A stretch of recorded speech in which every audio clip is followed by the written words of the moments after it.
अभी आपको मैंने बताया धारण करने का विधि बताया कि पहले रुद्राक्ष माला को लाओ, शुद्धि करो, मंत्र जाप करो, गले में धारण करो उसे, और इतने भावना रखो वो शुद्ध है, रुद्राक्ष शुद्ध है और वो शिव जी का अक्ष से निकला हुआ है, शिव जी का स्वरूप मानकर अगर धारण किया तो शरीर मलिन है, शरीर में है धातु, सप्त धातु, तो शरीर में मन के अंदर कोई विचार रहेगा तो वो सब चला जाता है, तो वो अपवित्र नहीं होता है। अपवित्र को पवित्र बनाता है रुद्राक्ष, इसके लिए डरो मत। रुद्राक्ष धारण करने से शिव जी का कोई क्रोध नहीं होता है। तो केवल इतना ही धारणा करने के बाद उसको अगर सोने में है तो संभालो। आज सोने में अगर बना ले तो ज़्यादा देखेगा, वो दिखाई देता है, आकर्षण होता है। धागा में बना तो उसको पूछेगा नहीं। तो इसके लिए उसको इतना ही, अगर आपको लगता है प्रापंचिक विषय है तो तभी आप उसको निकाल लो, फिर उसके बाद में स्नान करके फिर धारण कर सकता है रात को सोते वक्त। क्यों? वो आपको लगेगा, चुभेगा। तो इतना ही कारण मानो, मगर इतना इसको धारण करके मैं ये सब कर सकता है क्या नहीं कर सकता, ऐसा नहीं। जो गृहस्थी है उसका परम धर्म है संतति उत्पत्ति करने के लिए अपने पत्नी को अपनाए, तो उनको जब ये करते संतति की उत्पत्ति कार्य तभी उसको निकाल लो, फिर अपना स्नान करके दूसरा दिन धारणा कर सकता है। और इससे बाकी कुछ भी नियम नहीं है। इसको जो धारणा करते हैं उसका अंदर का जितना भी द्वेष है, दोष है, वो सब चला जाता है। तो धारणा करने की विधि मैंने बताया। और इसका अधिकारी कौन है? जो शिव भक्त है, शिव के प्रति जिसका आस्था है, गुरु के प्रति जिसका आस्था है, और जो सनातन धर्म को मानता है, और वो आध्यात्मिक चिन्ह करके उसको धारण कर सकता है। तो इसके लिए रुद्राक्ष धारण विधि हो गया। अब ये कि एक मुखी से 14 मुखी तक में बताओगे क्या? तो पहला एक मुखी सन्यासी धारण करना चाहिए, कोई भी धारण कर सकते मगर उसका मंत्र को जाप करना। दूसरा जो है दूसरा मुखी, तो उसको पार्वती परमेश्वर का प्रतीक माने। जो पति पत्नी में विद्वेष है, पति पत्नी में विद्वेष जिसमें है, उनको प्रेम बढ़ने के लिए वो रुद्राक्ष को लाकर जो धारण करता है तो उसका पूजा पाठ करके उसे मंत्र बोलकर ओम ह्रीं शिवाय नमः, ये शिव और पार्वती का प्रतीक है, या उमा महेश्वराभ्यो नमः, ये मंत्र बोल के भी उसको लाल धागे में पिरोकर धारणा करने से पति पत्नी के अंदर प्रेम उत्पत्ति होता है। एक हुआ। और तीसरा अग्नि का प्रतीक है, तो जिसके अंदर मंद बुद्धि है, ज़्यादा बीमारी आता है, नाड़ियों में द्वेष है, तो तीसरा मुखी अग्निभ्यो नमः करके अग्नि देवता का स्मरण करके, यह शिव जी का सब देव स्वरूप है, तो शिव जी का ओम नमः शिवाय मंत्र को 108 बार बोल के उसको भी धारण करता है। चतुर्थ, जिसको विघ्न आता है हर काम में, तो चौथा मुखी धारण कर सकता है। वो गणपति के सामने रखकर पूजा पाठ कर कर तो उसको भी अभिषेक आदि करके धारणा करना चाहिए। श्री गणेशाय नमः इतना बोल के भी उसको धारण कर सकता है। पंचमुखी विशेष है, तो पंचमुखी ज़्यादा मिलता है। और पंचमुखी विशेष क्या है? तो जो भी दीक्षा लेता है तो पंचमुखी दिया जाता है गुरु, और किसको उसमें 6 मुखी आ जाते हैं, 7 मुखी आ जाते हैं। जितना मुखी रहेगा उतना विशेष है, उतना अच्छा है। इसमें कम ज़्यादा नहीं है, एक के ऊपर एक है, कोई एक के नीचे नहीं है, ये छोटा बड़ा नहीं है, और उसका अपने अपने विशेषता है। तो पंचमुखी सर्वसाधारण 5 देवता का प्रतीक मानकर गुरु 3 देता है, तो 3 रुद्राक्ष का अद्वैत में धारणा करता है। एक सूत्र रहता है, एक धागा में 3 रुद्राक्ष। तो उसका प्रतीक क्या है? अपना जो सांप्रदाय में सिद्धारूढ़ सांप्रदाय में 3 रुद्राक्ष देते हैं, अगर कम हुए तो एक ही देते हैं। तो उसका प्रतीक क्या है? तो एक सूत्रात्मक परमात्मा एक है और उसमें 3 हैं, 3 मुखी रुद्राक्ष। तो पंचमुखी पंचदेवता का प्रतीक एक, और दूसरा सूक्ष्म रूप से क्या है? तो 3 रुद्राक्ष जो है स्थूला सूक्ष्म कारण, 3 ध्येय, 3 अवस्था, 3 जीव, उसमें एक सूत्रात्मक रूप से आत्मा ने उसको पकड़ा, उसको चलाता है, ऐसा एक प्रतीक है। 3 रुद्राक्ष का एक ही धागे में है। तो इसके लिए 3 मुख रुद्राक्ष दिया जाता है। उसको ब्रह्मा विष्णु मानो, स्थूल सूक्ष्म कारण, जागृत स्वप्न सुसुप्ति, विश्व तेज प्रज्ञा।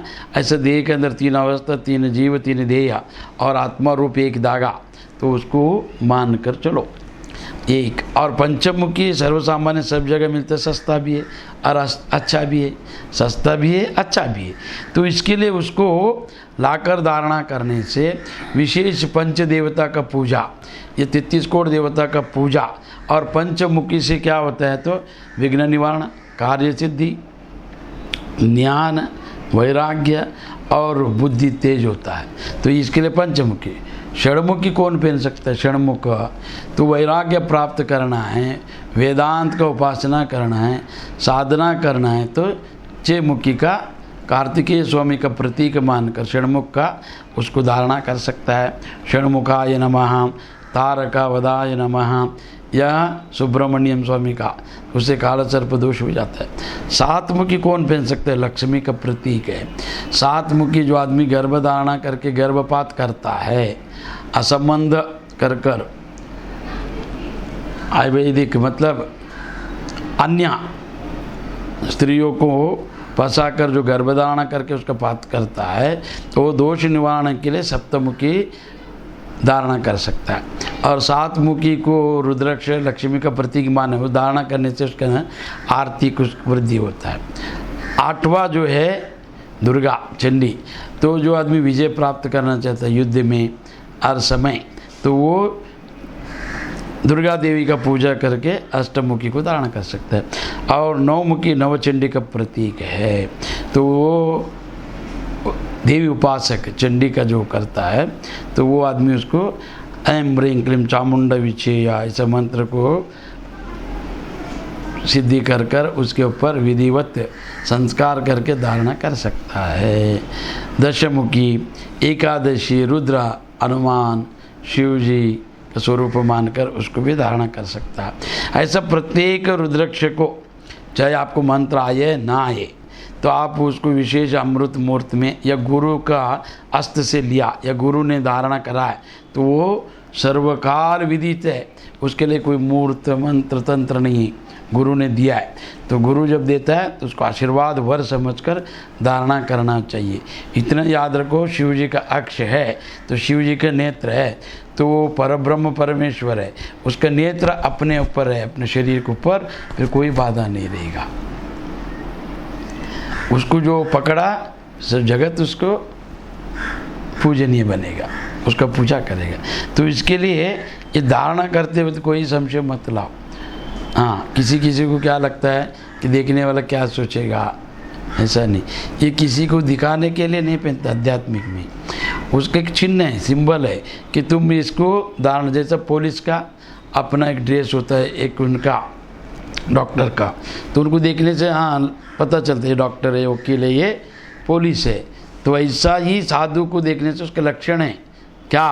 काषाय वस्त्र, कमंडल, दंड, रुद्राक्ष, भस्म। तो ये देखने से हाँ ये साधु है, पक्का साधु है, सच्चा साधु है। तो ऐसा वो प्रतीत होता है, चिन्ह मानकर और शिव जी का स्वरूप मानकर उसको जो धारणा करता है उसे सर्वविदित ज्ञान और मोक्ष 2 प्राप्त होता है। ये हुआ। और दूसरा रुद्राक्ष को जब अब ये वो मंत्र सहित विधि बताया मैंने। रुद्राक्ष पंचाक्षरी यंत्र को जो जानता है वो लिखकर या पंचदश यंत्र को लिखकर उसको तावीज़ में डालकर उसके साथ में रुद्राक्ष का धारण करने से बहुत बड़ा रक्षण, कार्य सिद्धि और अनुकूलता प्राप्त होता है। घर में भी रखने से रुद्राक्ष माला, वो पंचदश यंत्र या पंचाक्षर यंत्र को बनाकर रुद्राक्ष माला को उसके ऊपर रखकर रोज़ अगर 11,000 मंत्र जाप करता है पंचाक्षरी, तो उसको सर्वसिद्धि हो जाता है। तो कोई शिवलिंग का पूजा या रुद्राभिषेक या फोटो का, मूर्ति का कोई पूजा का ये नहीं वहाँ पर। तो यंत्र तंत्र क्या है रुद्राक्ष का?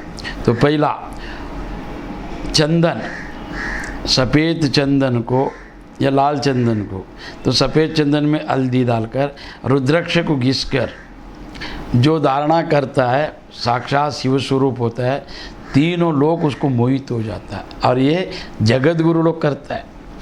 एक रुद्राक्ष से गंध निकालना रोज तो बहुत कठिन काम है, 1 घंटा लगता है उसमें से। उसमें अंदर फिर चंदन, फिर उसमें हल्दी, फिर उसको मिक्स कर कर जितना देवता है प्रतिष्ठित उनको लगाया जाता है, उनको धारणा कराकर खुद जगत गुरु लोग उसका धारणा करते हैं। उससे क्या होता है, चर्म व्याधि दूर होता है और उसके अंदर एक तेजस बढ़ जाता है मुख में, और उसको देखने वाले को वो शक्ति प्राप्त होता है। तो इसके लिए ये हो गया पहला रुद्राक्ष का। और किसके अंदर ब्लड प्रेशर है तो पंचमुखी, वो कोई भी बड़ा वाला रुद्राक्ष काला वाला, वो तो 4-5 क्या 1 गिलास पानी लेकर उसमें रख दो, रात भर भिगा के, सुबह स्नान करने के बाद वो रुद्राक्ष निकाल लो, फिर उसको मंत्र बोलकर पीने से ब्लड प्रेशर जो है, मानसिक व्याधि निवारण होता है। तीसरा, रुद्राक्ष को घसकर उसका गंध और मध दोनों भी बच्चों लोग को चटाने से या उनको पान कराने से तो उनका कंठ और उनका वाणी सिद्ध हो जाता है, शुद्ध हो जाता है। और रुद्राक्ष को उबल कर मतलब गर्म पानी में डालकर स्नान करने से सर्वव्याधि निवारण होता है। ये विधि है, तो ये तंत्र में आता है। तो रुद्राक्ष का प्रत्येक अपना अपना एक तंत्र है। तो रुद्राक्ष को जिसने सिद्ध किया है, तो शिव जी का मंत्र जिसको सिद्ध है, केवल रुद्राक्ष को दुकान में घर पे बांधने से भी उसको जितना भी व्याधि है वो सब निवारण होता है। और रुद्राक्ष को अगर जो संकल्प करके शिव जी का पूजा करने के बाद रुद्राक्ष माला या एक कोई पंचमुखी रुद्राक्ष को समर्पण करने से सर्वकार्य सिद्धि हो जाता है। तो ये रुद्राक्ष ऐसे तंत्र में, यंत्र में और मंत्र से प्रयोग किया जाता है, रुद्राक्ष कल्प। तो ये रुद्राक्ष का बहुत बड़ा विशेष है। तो मैंने संक्षिप्त में बताया, क्यों अभी सबको संक्षिप्त चाहिए, विस्तार ये 2-2 घंटा कोई सुनने का समय नहीं है। तो ठीक है, अब सनातनी हैं, मैंने जो शास्त्रों में पढ़ा या महात्माओं से गुरु से जो सुना उन सबको मैंने आपको बताया। तो लिंगायत में, कर्नाटक में एक विशेष है कि रुद्राक्ष धारण करके ही और भस्म धारण करके ही विधिवत सहस्त्र कोई धारणा करता है, कोई 108 धारणा करता है, पर प्रत्येक में अलग अलग है। सर पे कितना रहना चाहिए, कान पे कितना, कंठ पे कितना, बाहों में कितना, मणिकंठ में कितना, फिर वो सब कमर में कितना, तो ये सब पैर में कितना, तो ये सब ऐसा एक हिसाब है, उसका एक विधि है। तो उसके अनुसार जो धारणा करके चलता है उसको साक्षात शिव स्वरूप और उसको साक्षात रुद्र माना है। फिर वो रुद्र का पूजा करता है, शिवलिंग का। तो इसके लिए रुद्राक्ष चाहे आप कुछ धारण करो, एक तो करो, एक नहीं तो 3, 3 नहीं तो 5, फिर छोटा वाला है सोना चांदी में अनुकूल है तो उसको बना लो 108, वो हमेशा धारण रखो। तो उससे कि आध्यात्मिकता प्रतीत होता है, आध्यात्मिकता झलकता है। और जो आदमी गुरु के ऊपर निष्ठा है, सनातन में जिसका आस्था है, तो वो धारण करेगा। रुद्राक्ष धारण करने से ज्ञानी नहीं होता है, पर ज्ञानी का अधिकारी बन सकता है। उसके अंदर का जो मानसिकता, भौतिक मानसिक जो व्याधि है वो सब चला जाता है, उसमें अपनापन आ जाता है कि मैं आध्यात्मिक में गुरु के प्रति श्रद्धा, ईश्वर के प्रति, ग्रंथ के प्रति, देवता के प्रति विश्वास श्रद्धा जग जाता है। तो इसके लिए ये रुद्राक्ष को बिन डरे सब धारणा करो। यहाँ पर कोई पाप पुण्य नहीं, पापी है तो पुण्यात्मा बनेगा, पुण्यवान है तो अधिक पुण्यवान बनेगा। और सबको अधिकार है रुद्राक्ष को धारण करा के, भस्म धारण करा के अगर उससे पंचाक्षर मंत्र का जाप करा तो वो शुद्ध बुद्ध हो जाता है, मुक्त हो जाता है। इसके लिए तो ये रुद्राक्ष का संक्षिप्त जितना है, संक्षिप्त बताया मैंने, ज़्यादा नहीं, संक्षिप्त। तो ये सब सुने और दूसरे को सुनाए। और एक प्रश्न है, रुद्राक्ष और ज्योतिष से कोई संबंध नहीं है। एक प्रश्न आया है, रुद्राक्ष को ज्योतिषी क्या करता है? तो ये जैसा बोला अभी 24 मुखी है, वो क्या बोलेगा? तो ठीक है, शास्त्र में बताया एक एक मुखी का क्या क्या देवता है, क्या विधि है, शास्त्र में बताया। ज्योतिष ग्रहों का है, तो ग्रह जैसा घूमेगा वैसा उसको फल देगा। जिसका युति दृष्टि वो सबसे होता है ग्रह का गणना। तो ज्योतिष एक अलग विद्या है। ज्योतिष का अर्थ क्या? ज्योतिष यानी प्रकाश। ज्योतिष एक ऐसा विद्या है, वेदांत एक विषय के ऊपर, एक सिद्धांत के ऊपर चलता है। ज्योतिष ना अगणित गणित है, वो उसको पूर्ण रूप से कोई नहीं जान सकता है। क्यों? जैसा ज्योतिष बहुत बड़ा विद्या है, ज्योतिष एक विज्ञान है, खगोल शास्त्र है, कल्पित शास्त्र नहीं है।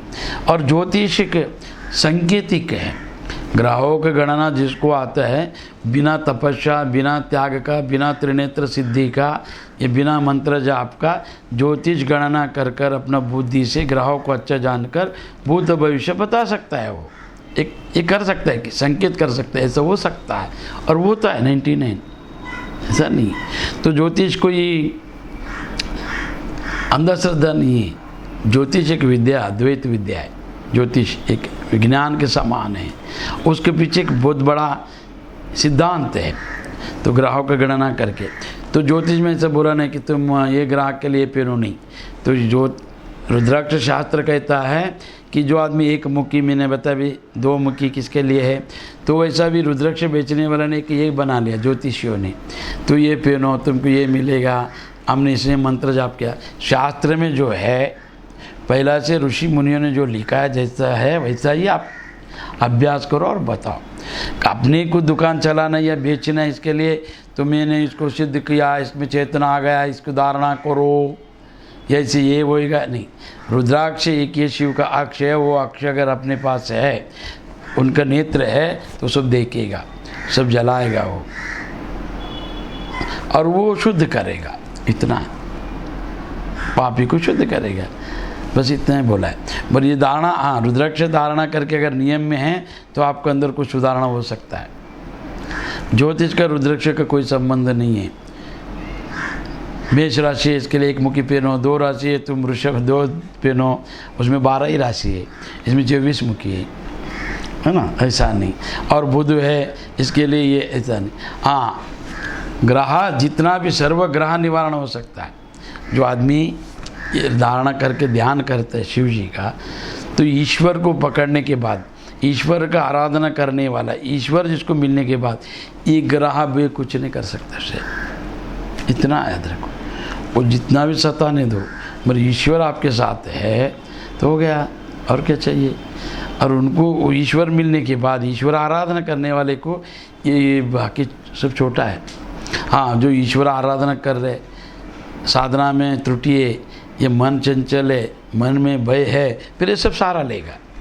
इसको इतना ही धारणा करो, हमने एक दीक्षा लिया, हमारा सांप्रदाय शिव स्वरूप है, शिव का मान्यता है, शिव सिद्धांत है, शिव जी का सब बताता है, तो इसके लिए उसके अंदर हम लोग रुद्राक्ष धारणा किया है, ऐसा भावना रख के करो। तो बस रुद्राक्षा गुरु ने अगर दिया है, शिव मंत्र, रुद्राक्षा और शिव साधना, शिव का सिद्धांत हो गया, उससे बड़ा क्या है। शिव ज्ञान स्वरूप है, तो ज्योतिष ही ज्ञान स्वरूप है।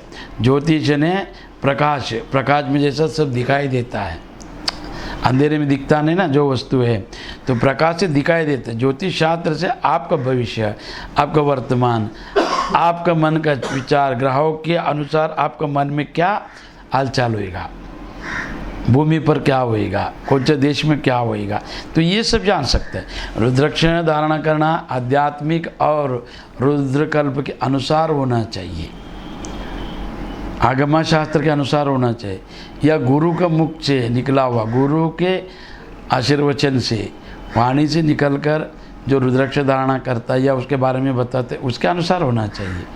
तो ज्योतिष के अनुसार नहीं। ज्योतिष अपना अलग विद्या है, तो उसके उपाय अलग है। तो ये उपाय के तौर पर आप उसको धारणा कर सकता है, मगर ज्योतिषी बोला करके नहीं। आप रुद्राक्ष धारणा किया तो अनेक फल है उसका, शारीरिक मानसिक सब शुभ हो जाता है। तो ज्योतिष और रुद्राक्ष कोई संबंध नहीं है, मगर आजकल क्या है, उनको दुकान चलाना या उनको ज्योतिष को बढ़ाने के लिए नाना तरह का उपयोग करता है, उसमें एक रुद्राक्ष का उपयोग है। तो ज्योतिष शास्त्र में मंत्र, हवन विधि विधान और उसमें यंत्र मंत्रों का और उसमें रत्न शास्त्रों का प्रादुर्भाव है। रुद्राक्ष के उससे कोई लेन देन नहीं है, मैं इतने कहना है। तो उसका अलग है।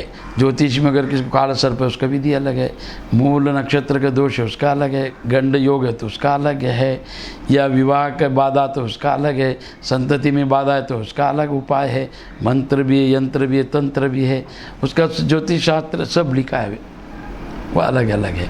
उसको जो जानते हैं उनके पास जाकर उसके विधि विधान आप उसको अनुसरण कर सकते। पहले आपको कुंडली रहना चाहिए, आपको जन्म समय जन्म तिथि ये सब बराबर रहने से कुंडली बनेगा।